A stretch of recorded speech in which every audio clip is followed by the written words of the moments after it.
Welcome to smart computer पाठशाला। सीखें smart तरीके से, पढ़े आत्मविश्वास के साथ। जैसे कि हमें पता है father of computer Charles Babbage है, लेकिन हमें नहीं पता अड्डा loveless mother of the computer है। तो आज से याद कर लीजिए इसमें कि कैसे कैसे कंप्यूटर की जनरेशन आती गई।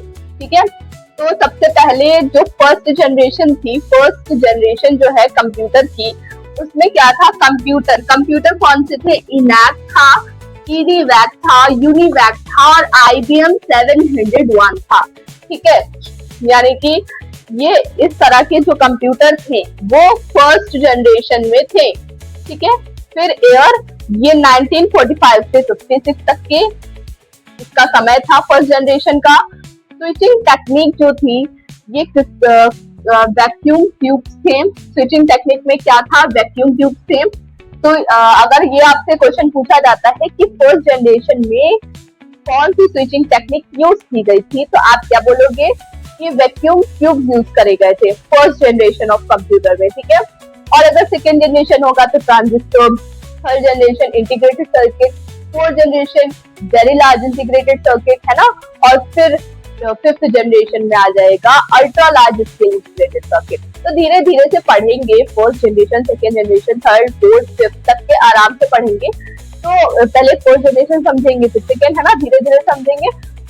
टोटल कितनी जनरेशन होती है? 5 जनरेशन होती है। तो ये पहली जनरेशन है जिसमें इस तरह के कंप्यूटर थे और ये 1945 से 56 तक रहा। जैसे फर्स्ट जनरेशन है तो 1945 से 56 होगा। सेकेंड जनरेशन आएगी तो वो 1956 से 64 तक रहेगी, और जो थर्ड जनरेशन होगी वो 1964 से 1971 तक के रहेगी, और जो फोर्थ जनरेशन आएगी वो 1971 से 80 तक होगी, और जो फिफ्थ जनरेशन होगी वो 1980 से टिल डेट यानी कि अब तक चल रही है, और जिसमें क्या यूज होता है? AI का यूज होता है। फिफ्थ जनरेशन में क्या यूज होता है? AI का यूज होता है। ठीक है, तो 1945 से 56, फिर 56 टू 64, 64 टू 71, 71 टू 80 और 80 से टिल डेट यानी कि अब तक के फिफ्थ जनरेशन ही चल रही है कंप्यूटर की। तो ये हम धीरे धीरे आराम से पढ़ेंगे। तो अभी आपको क्या समझना है? अभी आपको ये सब समझना है कि स्विचिंग टेक्निक जो यूज करी गई थी फर्स्ट जनरेशन में वो थी वैक्यूम ट्यूब। फिर उसके बाद जो स्टोरेज के लिए जो यूज करा जाता था वो मैग्नेटिक ड्रम। अगर हमें स्टोरेज यानी कि कोई चीज स्टोर करनी है तो तब यूज करा जाता था मैग्नेटिक ड्रम। ठीक है, और ये आई कब थी? जो फर्स्ट जनरेशन है वो 16th सेंचुरी में आई थी। ठीक है, फिर उसके बाद ऑपरेटिंग सिस्टम जो था, इसमें बैच ऑपरेटिंग सिस्टम यूज करा जाता था, batch operating system. And language जो है वो मशीन लैंग्वेज यूज करी जाती थी। कौन सी? Machine language. कैरेक्टरिस्टिक्स जो है इसकी वो ये है कि बहुत लार्ज होते थे साइज में, बहुत बड़े बड़े होते थे। ठीक है, बहुत बड़े होते थे साइज में। तो ये हो गया, और उसके बाद हमने आपको बताया कि किसका कब तक के समय रहा। और अब हम सेकेंड जनरेशन पढ़ेंगे। ठीक है, पूरा डिटेल में अच्छे से पढ़ेंगे, तो धीरे धीरे अच्छे से पढ़ते चलते हैं। चलिए, सेकेंड जनरेशन ऑफ कंप्यूटर में क्या है? तो कंप्यूटर इसमें कौन से यूज होते थे? सेकेंड जनरेशन ऑफ कंप्यूटर में जो कंप्यूटर यूज होते थे वो IBM 1620, IBM 794, CDC 1604, CDC 3600 और UNIVAC 1108। ये सारे कंप्यूटर्स यूज होते थे सेकेंड जनरेशन ऑफ कंप्यूटर में। ठीक है, अब इसके बाद आता है कि ये जनरेशन कब से कब तक रही। तो इसका जो एयर है वो 1956 टू 64 है, यानी कि 1956 से 1964 तक की ये जनरेशन रही। फिर उसके बाद स्विचिंग टेक्निक पर आते हैं। तो स्विचिंग टेक्निक कौन सी यूज करी जाती थी? तो ट्रांजिस्टर यूज करा जाता था। अब जैसे हम इससे पहले पढ़ चुके हैं कि फोर्थ जनरेशन में हमारा वैक्यूम ट्यूब यूज किया जाता था। अब जो सेकेंड जनरेशन ये जो हम पढ़ रहे हैं तो इसमें यूज किया जाता है ट्रांजिस्टर। ठीक है, स्टोरेज के लिए इसमें यूज होता है मैग्नेटिक कोर यूज होता है, टेप यूज होते हैं एंड डिस्क यूज होती है। ठीक है, ऑपरेटिंग सिस्टम इसमें कौन कौन से हैं? बैच और मल्टी प्रोग्रामिंग ऑपरेटिंग सिस्टम। ठीक है, फिर उसके बाद लैंग्वेज की बात करें तो इसमें असेंबली लैंग्वेज और high level language, assembly language और हाई लेवल लैंग्वेज, इन लैंग्वेज का यूज सेकेंड जनरेशन में किया जाता था। कैरेक्टरिस्टिक जो है वो क्या है कि लेस कंजम्पशन ऑफ पावर यानी कि बिजली की जो खपत है वो कम होती है इसमें। और ये स्मॉल यानी कि छोटे होते हैं साइज में, फास्टर देन, और ये फास्ट होते हैं। ये क्या होते हैं? फास्ट होते हैं। फर्स्ट जनरेशन के कंपैरिजन में ये फास्ट होते हैं। तो ये था इंट्रोडक्शन टू कंप्यूटर में सेकेंड जनरेशन ऑफ कंप्यूटर, ठीक है। था तो जो थर्ड जनरेशन ऑफ कंप्यूटर है, इसमें कंप्यूटर जो यूज होते थे वो IBM 360 सीरीज, हनीवेल 6000 सीरीज और PDP जैसे कंप्यूटर इसमें यूज होते थे। एटसेट्रा हमने इसलिए लिखा है कि अब इसमें और भी कंप्यूटर है तो आप इंक्लूड कर लीजिएगा, ठीक है। एयर 1965 to 71, तो इसका जो एयर रहा वो कब से कब तक ये जनरेशन रही? 1965 to 71। स्विचिंग टेक्निक, इसमें इंटीग्रेटेड सर्किट का यूज किया जाता था। ये जो थर्ड जनरेशन ऑफ कंप्यूटर है ना, इसमें इंटीग्रेटेड सर्किट का यूज किया जाता था। जो सबसे पहले थी उसमें आपका वैक्यूम ट्यूब यूज होता था, सेकंड में ट्रांजिस्टर यूज होता था। अब जो थर्ड है इसमें इंटीग्रेटेड सर्किट का यूज होता है। और ये जो स्टोरेज है, स्टोरेज के लिए मैग्नेटिक कोर का यूज किया जाता था। ऑपरेटिंग सिस्टम इसमें रिमोट क्रॉसिंग और मल्टी प्रोग्रामिंग, टाइम शेयरिंग जैसे ऑपरेटिंग सिस्टम यूज होते थे, ठीक है। लैंग्वेज कैसी थी? फोर्टेन और कोबोल जैसी हाई लेवल लैंग्वेजेस का यूज होता था। Characteristics, less consumption of power, power का लेस कंजप्शन करते हैं, मतलब कि कम बिजली की खपत होती है। स्मॉल इन साइज, साइज में छोटे होते हैं। फास्ट स्पीड, स्पीड इनकी क्या होती है? फास्ट स्पीड होती है। और ये फास्ट होते हैं, जैसे ये थर्ड जनरेशन है तो सेकेंड जनरेशन ऑफ कंप्यूटर से ये थर्ड जनरेशन क्या होगी? फास्ट होगी और स्मॉल भी होगी साइज में और पावर कंजप्शन भी कम करेगी, ठीक है। तो ये थर्ड जनरेशन हो गए। फोर्थ जनरेशन पढ़ते हैं। ऑफ कंप्यूटर में जो कंप्यूटर यूज करे जाते थे वो है डेक 10, स्टार 1000, क्रे 1, क्रे XMP और PDP 11। इस तरह के कंप्यूटर हम यूज करते थे फोर्थ जनरेशन ऑफ कंप्यूटर में। और जो एयर था इनका, ये कब से कब तक रहे? 1971 to 80। और very large scale integrated circuit यानी कि VLSI इसमें यूज होता था। कौन सी? स्विचिंग टेक्निक के, स्विचिंग टेक्निक जो थी उसमें क्या यूज होता था? VLSI यूज होता था, ठीक है। स्टोरेज के लिए सेमीकंडक्टर मेमोरी यूज होती थी। और ऑपरेटिंग सिस्टम जो है वो time sharing, real time, network distributed, ये सारे इसमें ऑपरेटिंग सिस्टम यूज होते थे। लैंग्वेज इसमें C++, इस तरह की हाई लेवल लैंग्वेजेस यूज होती थी। और उसके बाद कैरेक्टरिस्टिक्स इसकी है कि वो पोर्टेबल होता है, यानी कि आप इजिली कहीं भी ले जा सकते हैं। और मच चीपर, यानी कि बहुत ज्यादा चीप होता है, यानी कि कम दाम में आपको मिल जाता है। रिलायबल होता है, विश्वसनीय होता है, आप आराम से यूज कर सकते हैं, ठीक है। फिफ्थ जनरेशन ऑफ कंप्यूटर में जो कंप्यूटर थे वो डेस्कटॉप, लैपटॉप जो अभी चल रहे हैं। ये कौन सी फिफ्थ जनरेशन है? जिसमें डेस्कटॉप, लैपटॉप, नोटबुक, अल्ट्राबुक और क्रोम बुक जैसी चीजें कंप्यूटर हम यूज करते हैं, ठीक है। तो कंप्यूटर आज के जमाने में हम कौन से यूज कर रहे हैं? डेस्कटॉप, लैपटॉप, नोटबुक, अल्ट्राबुक और क्रोम बुक, ये सारे कंप्यूटर हम यूज कर रहे हैं। और ये कब से? 1980 से ये अब तक टिल डेट अब तक ये यूज हो रहे हैं, यानी कि फिफ्थ जनरेशन 1980 से अब तक चल रही है। और जो स्विचिंग टेक्निक है वो ultra large scale integrated circuit, इसमें स्विचिंग टेक्निक का यूज किया जाता है, जिसे हम बोलते हैं ULSI, ठीक है। VLSI नहीं, जिसे हम क्या बोलते हैं? ULSI, ठीक है, ultra large scale integrated circuit. और स्टोरेज के लिए इसमें ऑप्टिकल डिस्क का यूज किया जाता है। ऑपरेटिंग सिस्टम आर्टिफिशियल इंटेलिजेंस जो कि AI है, इस टाइम पर सब जनरेशन में क्या यूज हो रहा है? AI का यूज हो रहा है। लैंग्वेज कैसी है कि IPS, knowledge information processing system. क्या है? नॉलेज इंफॉर्मेशन प्रोसेसिंग सिस्टम, ये लैंग्वेज इसमें यूज करी जाती है। कैरेक्टरिस्टिक्स क्या है? ये लॉजिकल कैपेबिलिटीज होती हैं इसके पास, डिसीजन मेकिंग और पावर ऑफ थिंकिंग, यानी कि ये खुद से सोच समझ के डिसीजन ले सकता है। और आप अगर जैसे ChatGPT हो गई, ये सारे जो टूल्स आ रहे हैं ये सब AI टूल्स हैं। अगर इससे आप कोई इमेज क्रिएट करने के लिए बोलेंगे या फिर कोई भी चीज अगर आप इंस्ट्रक्शन देंगे तो क्या होगा?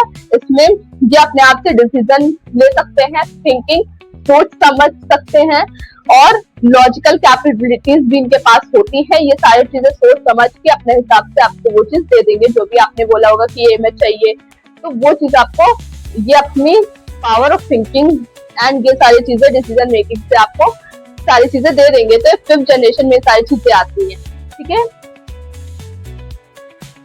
तो अब हम पढ़ते हैं हार्डवेयर क्या होते हैं। Hardware physical untouchable component of a computer, जो फिजिकल और टचेबल हो, ठीक है, जो फिजिकल और टचेबल हो।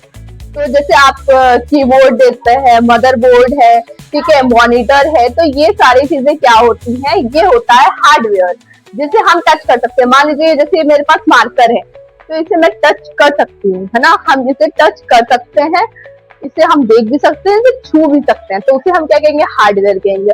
और जिसे हम सिर्फ और सिर्फ देख सकते हैं, छू नहीं सकते, जैसे कि आप लोगों ने MS वर्ड, MS एक्सेल, ये सारी चीजें पढ़ी होंगी, पावर पॉइंट वगैरह, तो ये सब, या फिर आप फोन में मान लीजिए आप यूट्यूब पर वीडियो देख रहे हैं, तो जो यूट्यूब है वो क्या है, वो सॉफ्टवेयर है ना।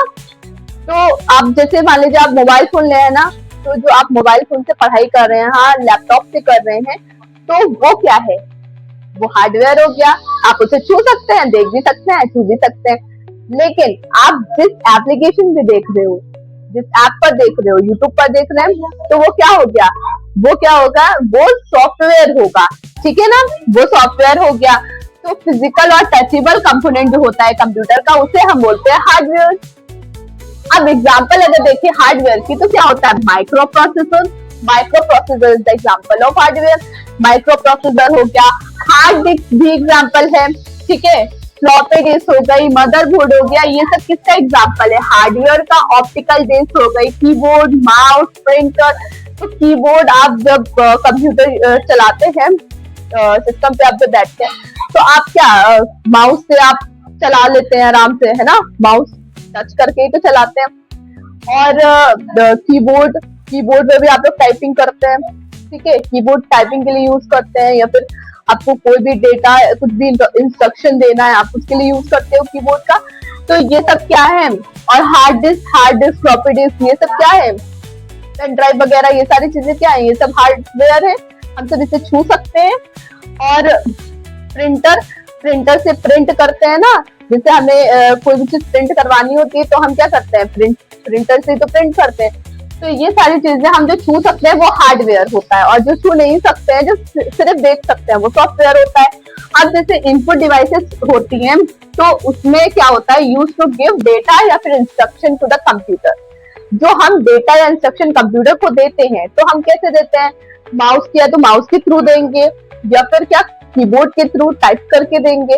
तो ये सारा काम हम कैसे करते हैं, इनपुट डिवाइसेस के थ्रू इंस्ट्रक्शन या फिर डेटा या फिर इंस्ट्रक्शन कंप्यूटर को देने के लिए इनपुट डिवाइसेस का यूज करते हैं। इनपुट डिवाइसेस में जैसे कीबोर्ड हो गया, माउस हो गया, जॉयस्टिक, कीबोर्ड से आप टाइपिंग के थ्रू दे देते हैं, माउस से आप माउस से चला करके उस तरह से दे देते हैं। जॉयस्टिक क्या होता है, गेम खेलने के लिए जॉयस्टिक का यूज किया जाता है। और क्या हो गया, लाइट पेन वगैरह हो गया, जैसे आप डिजिटल बोर्ड देखते हैं ना, तो डिजिटल बोर्ड पे इस तरह से कुछ भी लिखना होता है, जैसे मेरे पास कभी ये मार्कर है, ठीक है ना, ये मार्कर है, तो इसमें इंक पड़ी हुई है, मुझसे लिख रहे हैं। और जैसे वो होता है डिजिटल बोर्ड पे, तो उससे लाइट पेन समझ लीजिए एक तरह से, तो उससे लिखने से, उसमें कोई इंक नहीं है, लेकिन उससे लिखने से सारी चीजें लिखी जा रही हैं, ठीक है, तो वो इनपुट समझ लीजिए एक तरह से दे रहा है। ट्रैक बॉल हो गई, उसके माउस की तरह होता है ट्रैक बॉल, ठीक है। स्कैनर क्या करता है, स्कैन करता है, जैसे आपने कोई भी इमेज दिया, फिर आपने कुछ भी दिया, तो स्कैनर उसको स्कैन करेगा और सिस्टम पर भेज देगा, यानी कि कंप्यूटर पर भेज देगा, ठीक है, उसको स्कैन करके कंप्यूटर पर भेज देगा। तो ये स्कैनर का काम हो गया। ग्राफिक टैबलेट की तरह होती है। माइक जैसे कि अभी मैंने ये माइक यूज कर रहे हैं ना, ये माइक हम लगाए हुए हैं, तो ये जो ये माइक है ना, ये माइक क्या कर रहा है, मेरी आवाज इसमें इनपुट कर रहा है, और उसके बाद जब आप वीडियो देखेंगे तो आपको एज द आउटपुट वो मिलेगा, ठीक है। तो ये क्या हो गया, माइक हो गया। MICR, OCR, OMR, VCR, ये सब क्या है, तो ये सब समझते हैं। जैसे जॉयस्टिक हमने आपको बताया कि गेम खेलने के लिए यूज करते हैं जॉयस्टिक का। MICR क्या होता है, magnetic ink character recognition, magnetic ink character recognition. तो MICR क्या करता है, जैसे आप बैंक में जो चेक वगैरह होते हैं, ठीक है, तो उसे वेरीफाई किया जाता है, तो वो वेरीफाई करने के लिए MICR का यूज किया जाता है। अब जैसे बैंक में जो यूज करा जाता है, तो कोई भी जो कोड होता है, तो वो कोड किसी भी तरह से कोई भी छाप सकता है ना, कोई भी छाप सकता है, लेकिन उसको छापने के लिए एक स्पेशल इंक का यूज किया जाता है जिसे बोलते हैं मैग्नेटिक इंक। तो मैग्नेटिक इंक से जो भी चीजें उस पर छपी हुई है, लिखी हुई है, जो कोड उसका दिया रहता है ना नीचे, तो वो जो कोड दिया होगा वो मैग्नेटिक इंक का होगा। तो मैग्नेटिक इंक से छापा गया होगा तो उसे मैग्नेटिक इंक कैरेक्टर रिकॉग्निशन यानी कि MICR उसे जांचता है कि क्या ये मैग्नेटिक इंक से ही लिखा गया है, और अगर लिखा गया होता है मैग्नेटिक इंक से यानी कि वो असली है। तो इसी तरह बैंक में चेक करने के लिए MICR का यूज करते हैं। और OCR ऑप्टिकल कैरेक्टर रिकॉग्निशन होता है, यानी कि इस तरह से कुछ होता है, पेन की तरह होता है, जब आप उसे रख के कॉपी पर इस तरह से करते जाएंगे तो वो क्या करेगा, उन सभी कैरेक्टर को रीड करता जाएगा। ठीक है, ऑप्टिकल कैरेक्टर रिकॉग्निशन। ठीक है, ऑप्टिकल मार्क रीडर, OMR क्या होता है, ऑप्टिकल मार्क रीडर। जो आप लोग क्लास 10th में OMR शीट भर करके आते हैं ना, पेंसिल वगैरह से भरी जाती है, तो वो क्या होता है, OMR शीट पर जो भी आपने आंसर सही गलत जो भी किए हैं उसको वेरीफाई करता है OMR ऑप्टिकल कैरेक्टर रीडर। ठीक है, ऑप्टिकल मार्क रीडर। BCR क्या होता है, बार कोड रिकॉग्निशन। जो बार कोड होते हैं, जैसे कोई भी प्रोडक्ट होता है, जो शैम्पू वगैरह भी होते हैं, तो उसपे भी कोड नीचे दिए होता है ना। जैसे ये होता है कि मान लीजिए पैकेट है, तो यहाँ पर पीछे के साइड नीचे दिए होते हैं ना कोड, तो वो क्या होता है, बार कोड रिकॉग्निशन। उससे रिकॉग्नाइज करता है, बार कोड से उस कोड को रिकॉग्नाइज करता है। ठीक है, तो ये पूरा हो गया कि हार्डवेयर क्या होता है, जिसे हम छू सकते हैं, फिजिकली जो फिजिकल होते हैं, देखते भी हैं और उसे छू भी सकते हैं। Microprocessor, hard disk, floppy disk, motherboard, optical disk, keyboard. Keyboard में क्या होता है, कीबोर्ड में 104 कीज होती हैं। स्टैंडर्ड कीबोर्ड में 104 नॉर्मल कीबोर्ड जो होता है ना, उसमें 104 कीज होती हैं, और स्टैंडर्ड कीबोर्ड में 101 से 105 तक की कीज होती है। बट अगर नॉर्मल कीबोर्ड की बात करें तो 104 कीज होती हैं। माउस, प्रिंटर, ये सब इसके एग्जांपल हमने बता दिए। इनपुट डिवाइस हमने आपको बताया कि इनपुट डिवाइसेस वो डिवाइसेस होती है जो डेटा और इंस्ट्रक्शन देने का काम करती हैं, जैसे keyboard, mouse, joystick, light pen, track ball, scanner, graphic tablet, mic, MICR, OCR, OMR, BCR। तो ये सभी आप अच्छे से पढ़ लीजिएगा। यही था हमारा हार्डवेयर और इनपुट डिवाइस। अब आगे बढ़ते हैं। आउटपुट डिवाइस क्या होती है, use to produce result of process data. जो कि क्या आउटपुट डिवाइस का यूज करा जाता है, प्रोसेस्ड डेटा, यानी कि जो हमने इनपुट दिया तो वो डेटा कंप्यूटर में गया। ठीक है, तो वो कंप्यूटर में गया, फिर उसके बाद क्या होगा, वो प्रोसेस होगा। ठीक है, प्रोसेसिंग उसमें होगी, फिर उसके बाद हमें वो प्रोड्यूस रिजल्ट, वो हमें रिजल्ट देगा। ठीक है, तो वो आउटपुट डिवाइसेस के थ्रू हमें मिलता है रिजल्ट। रिजल्ट हमें कहाँ से मिलता है, आउटपुट डिवाइसेस के थ्रू मिलता है। जैसे कि मॉनिटर एक आउटपुट डिवाइस है, प्रिंटर, देखिए मॉनिटर क्या करता है, मॉनिटर जैसे ये स्क्रीन होती है मॉनिटर की, तो वहां पर वो क्या करता है, हमें शो करता है, इस स्क्रीन पर शो करती है सारी चीजें हमें मॉनिटर की स्क्रीन पर। ठीक है, प्रिंटर क्या करता है, प्रिंट करके कॉपी देता है हमें। ठीक है, हेडफोन क्या करते हैं, जैसे इस तरह से हेडफोन लगाते हैं ना कानों में, तो वो हेडफोन्स हो गए। ये सब हमें क्या दे रहे हैं, आउटपुट डिवाइसेस नहीं है, आउटपुट ही तो दे रहे हैं। हेडफोन, जैसे आपने सॉन्ग वगैरह सुन रहे हैं, आपने हेडफोन लगा लिया, तो वो आपको क्या दे रहे हैं, आपको आउटपुट ही तो दे रहे हैं। साउंड वगैरह हो गया, है ना, जैसे कंप्यूटर, ये स्पीकर वगैरह भी हमें क्या देते हैं, आउटपुट देते हैं। प्रोजेक्टर हो गया, प्रोजेक्टर कुछ इस तरह से होता है कि मतलब जैसे ये है प्रोजेक्टर, और यहाँ पर ये कोई स्क्रीन है या फिर वॉल है, तो यहाँ पर ये इस तरह से जो भी चीज यहाँ पर आप लगाते हैं तो वो यहाँ पर दिखाता है। ठीक है, तो यहाँ पर आप लगाएंगे तो वो इस तरह से कुछ दिखाता है, तो वो होता है प्रोजेक्टर। ठीक है, आप लोगों ने जैसे स्मार्ट क्लासेस ली होंगी या फिर आपके स्कूल में प्रोजेक्टर होगा, तो आप लोगों ने देखा होगा कि कुछ इस तरह से होता है, रख दिया जाता है टेबल पे किसी चीज पे, और फिर उसके बाद सारे जो भी उसपे दिखाना होता है वॉल पे, या फिर कोई पर्दा लगा दिया जाता है व्हाइट कलर का, उसपे दिखाता है पूरा, तो वो प्रोजेक्टर होता है। GPS हो गया, साउंड कार्ड हो गया, या फिर वीडियो कार्ड हो गया, ये सारी चीजें हमें आउटपुट देती है। मॉनिटर, मॉनिटर को क्या, मॉनिटर एक आउटपुट डिवाइस है, तो मॉनिटर को दूसरा नाम भी है विजुअल डिस्प्ले यूनिट। मॉनिटर को और क्या कह सकते हैं, वीडीयू, वीडीयू यानी कि विजुअल डिस्प्ले यूनिट भी बोलते हैं। कैथोड, अब इसमें कौन कौन से आते हैं मॉनिटर, कैसे थे, पहले सीआरटी था, फिर एलसीडी आया, उसके बाद आया एलईडी, उसके बाद आया ओएलईडी। ठीक है, सबसे पहले था सीआरटी, फिर आया एलसीडी, फिर आया एलईडी, फिर उसके बाद ओएलईडी।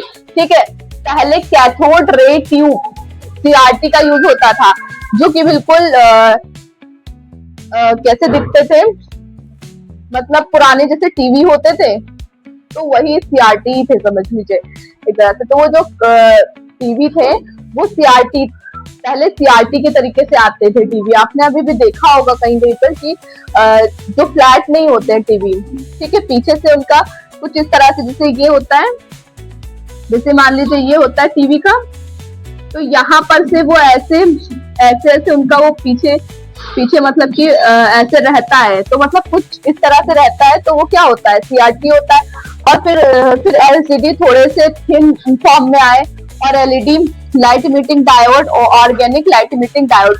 फिर उसके बाद क्या, अब जो हमें टीवी देखने को मिलते हैं वो कैसे मिलते हैं, इस तरह से मिलते हैं, बिल्कुल फ्लैट होते हैं। जो पेपर ले लें, मान लीजिए मेरा हाथ, तो ये क्या है, बिल्कुल फ्लैट, बिल्कुल फ्लैट लेते हैं। ठीक है, मतलब कुछ भी आगे पीछे कुछ नहीं, बिल्कुल फ्लैट इस तरह से। तो ये क्या है, ये एलईडी, एलसीडी, एलसीडी थिन होता है, उससे ज्यादा एलईडी होता है, फिर ओएलईडी। ठीक है, तो CRT cathode ray tube light emitting liquid crystal display LCD हो गया, लाइट इमिटिंग डायोड एलईडी हो गया, और organic light emitting diode OLED हो गया। तो ये हो गए कंप्यूटर मॉनिटर, जिस तरह से मॉनिटर आते थे वो हो गया। आउटपुट डिवाइसेस हमने आपको बता दिए। चलिए अब देखते हैं स्कैनर क्या होता है। स्कैनर क्या करता है, हार्ड कॉपी को सॉफ्ट कॉपी में बदलता है, प्रिंटर सॉफ्ट कॉपी को हार्ड कॉपी में बदलता है। अब तो ये बहुत कंफ्यूजिंग हो गया, कैसे समझे कि स्कैनर क्या है, प्रिंटर क्या, हार्ड कॉपी सॉफ्ट कॉपी क्या। तो देखिए, हार्ड कॉपी जैसे कि हार्डवेयर होता है, सॉफ्ट कॉपी जैसे सॉफ्टवेयर होता है। तो हार्ड कॉपी का मतलब है जो आप टच कर सके, ऐसी कॉपी जो आप टच कर सके वो हार्ड कॉपी। सॉफ्ट कॉपी जो आप टच नहीं कर सकते हैं, आप किससे देख सकते हैं, सिस्टम से देख सकते हैं, यानी कि मॉनिटर पे आपको डिस्प्ले होगा, तो वो चीज जो होगी वो आपकी सॉफ्ट कॉपी होगी। और जो आप टच कर सकते हैं, जो आप छू सकते हैं, आप देख सकते हैं, ठीक है, वो होगी आपकी हार्ड कॉपी। ठीक है, हार्ड कॉपी और सॉफ्ट कॉपी। ठीक, तो प्रिंटर में क्या होता है, सॉफ्ट कॉपी से हार्ड कॉपी में बदला जाता है। सॉफ्ट कॉपी जैसे मान लीजिए कि आपको बहुत सारी पिक्चर्स लिखवानी है, ठीक है, जैसे आप कंप्यूटर के बारे में पढ़ रहे हैं या फिर आपको नोट्स लिखवाने हैं, ठीक, तो आपके फोन में होते हैं, तो आपने दिया कि सर्वर के समय दिया कि आप इसे निकाल दीजिए, ठीक है, मुझे नोट्स चाहिए, तो वो आपके थी सॉफ्ट कॉपी। जो आपके फोन में था ना नोट, वो आपकी सॉफ्ट कॉपी थी। आपने उसे प्रिंटर के थ्रू निकलवाया प्रिंटर के थ्रू, तो वो क्या आपको हार्ड कॉपी मिली। ठीक है, और मान लीजिए कि यही हार्ड कॉपी थी, ठीक है, यही हार्ड कॉपी थी, तो आपको अपने फोन में चाहिए थी, तो उसको सॉफ्ट कॉपी में बदला गया, है ना। तो हार्ड कॉपी से सॉफ्ट कॉपी में कौन बदलता है, हार्ड कॉपी से सॉफ्ट कॉपी में स्कैनर बदलता है। स्कैन करता है, सिस्टम पर भेज देता है, तो जब स्कैन कर रहा है तो वो हार्ड कॉपी को करेगा, और जब भेजेगा तो सॉफ्ट कॉपी में बदल जाएगा। और प्रिंटर क्या करता है, प्रिंटर हार्ड कॉपी क्या करता है, वो सॉफ्ट कॉपी को हार्ड कॉपी में बदल देता है। प्रिंटर क्या करता है, सॉफ्ट कॉपी को हार्ड कॉपी में बदल देता है। तो ये हो गया कि स्कैनर क्या होता है, प्रिंटर क्या होता है। प्रिंटर भी क्या होते हैं, दो तरीके के होते हैं, एक होता है इम्पैक्ट प्रिंटर, एक होता है नॉन इम्पैक्ट प्रिंटर। जो इम्पैक्ट प्रिंटर होता है वो टकराव या आवाज वाले होते हैं, जिनमें आवाज आती है, टकरा करके उसमें छपाई होती है और उसमें आवाज आती है, तो वो होते हैं इम्पैक्ट प्रिंटर।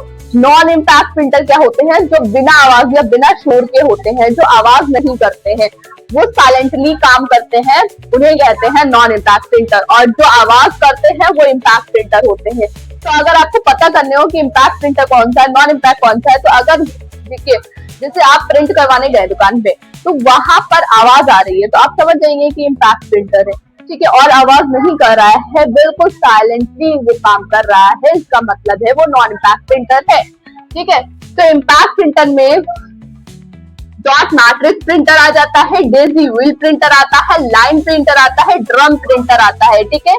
तो डॉट मैट्रिक्स प्रिंटर क्या होता है? डॉट मैट्रिक्स का मतलब, डॉट का मतलब आप समझ रहे हैं, डॉट, डॉट का मतलब ये डॉट ही तो है, डॉट है, डॉट। तो डॉट डॉट डॉट डॉट मिला करके, जो डॉट डॉट मिला करके कोई करेक्टर लिखा जाता है, डॉट डॉट डॉट डॉट एकदम छोटे छोटे छोटे छोटे छोटे छोटे छोटे छोटे छोटे छोटे डॉट्स मिला करके जो बनता है ना, ये जो डॉट से मैंने ए लिखा है, तो ये जो डॉट से बनता है, ये डॉट मैट्रिक्स प्रिंटर से, इस तरह की छपाई डॉट मैट्रिक्स प्रिंटर से होती है, ठीक है। डेजी व्हील प्रिंटर, डेजी का मतलब आप लोगों को पता है, एक फ्लावर का नाम है डेजी, और व्हील का मतलब होता है पहिया। डेजी मतलब कि कोई फ्लावर हो गया, ठीक है, कोई भी फ्लावर हो गया, और व्हील का मतलब हो गया पहिया। तो ये है डेजी, ये क्या है? डेजी, और ये व्हील। तो इन दोनों का जो कॉम्बिनेशन होता है उसे हम बोलते हैं डेजी व्हील प्रिंटर। तो वो क्या करता है? घूम घूम के प्रिंट करता है, ठीक है, वो होता है Daisy wheel printer. Line printer जो एक बार में एक लाइन प्रिंट करता है उसे हम बोलते हैं लाइन प्रिंटर, ठीक है। ड्रम प्रिंटर भी होता है, ओके। अब आते हैं नॉन इम्पैक्ट प्रिंटर क्या होते हैं? जो बिना आवाज के, आप बिना आवाज के हैं तो फास्टर भी होंगे और इजी टू यूज भी होंगे, है ना। तो इसमें आता है electromagnetic printer, laser printer, thermal printer, inkjet printer, ठीक है। तो लेजर प्रिंटर में क्या होता है? हाई क्वालिटी के वर्ड्स और पिक्चर्स को प्रिंट किया जाता है। थर्मल प्रिंटर में क्या होता है? हीट का यूज होता है इसमें। तो हीट से क्या होता है? इंक जो स्याही होती है ना, वो पिघलती है और पिघल करके वो प्रिंट करती है। तो इसका बहुत कम ही यूज है, ठीक है। स्याही पिघलती है, फिर उसके बाद इसका यूज है, तो ये बहुत कम, इन थर्मल प्रिंटर का बहुत कम यूज होता है। इंकजेट प्रिंटर जो है वो क्या करता है? नोजल से इंक ड्रॉप की बौछार करता है, मतलब कि जो स्याही की जो बूंदे होती है ना, तो उसकी वो बौछार करता है, पेपर पर बौछार करता है, ठीक है, स्याही की बौछार करता है। उससे करेक्टर यानी कि जो वर्ड्स वगैरह होते हैं ये और पिक्चर्स की क्या होती है? छपाई की जाती है। तो क्या होता है? उसमें जेट लगा होता है, जेट में क्या होता है? रिबन होता है, ठीक है। जैसे मान लीजिए जेट होता है, उससे लगा होता है रिबन, ठीक है, लगा, उससे क्या लगा होता है? रिबन लगा होता है। तो वो इस तरह से कुछ, इस तरह से कागज पर इस तरह से हल्का हल्का वो टच करता रहता है कागज पर, और फिर वो प्रिंट करता है। मतलब थोड़ा दूर रहता है, बहुत ही क्लोज नहीं रहता, लेकिन फिर भी ऐसा रहता है कि वो प्रिंट अच्छे से करता है। तो वो इंकजेट प्रिंटर होता है, ठीक है। और आई थिंक इंकजेट प्रिंटर में अलग अलग कलर की इंक का भी यूज होता है, ठीक है। तो ये हो गया इम्पैक्ट प्रिंटर। ये नॉन इम्पैक्ट प्रिंटर हो गया, स्कैनर प्रिंटर, मैंने सब आपको बता दिया है। अब आगे देखते हैं।